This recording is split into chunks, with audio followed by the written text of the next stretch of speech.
Ce livre raconte l'histoire du premier convoi du premier des convois de 1848-49 envoyé en Algérie par le gouvernement français. Il faut dire qu'en 1948, Paris connaît un nombre d'insurrections infini. La misère régnait, il y avait 40% de chômeurs. Et la dernière des insurrections, en juin 1948, fut vraiment meurtrière. La grande barricade du Faubourg Saint-Antoine et la répression par Cavaignac, qui fut aussi extrêmement cruelle, on fusillait à vue, etc. Puis, le gouvernement, qui était la Deuxième République, eut l'idée géniale d'envoyer tous les pauvres, les 40% de pauvres, en Algérie, pour coloniser, pour faire de l'Algérie une colonie de peuplement. Donc on a débloqué pas mal d'argent, beaucoup d'argent, des moyens assez bons pour les transporter, les gens par les canaux, puis les fleuves, et enfin par bateau jusqu'à Marseille.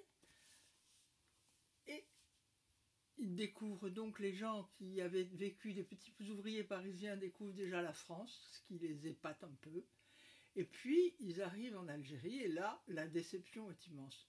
On leur avait vanté un pays fabuleux de cocagne, où on n'avait qu'à tendre la main pour cueillir des fruits et faire pousser du blé.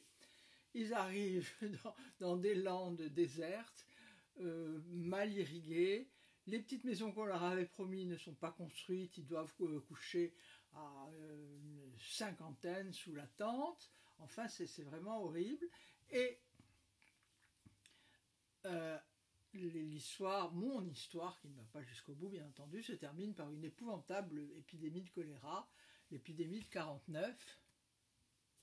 Et alors, et un tiers est resté, un tiers est mort, et les autres sont repartis.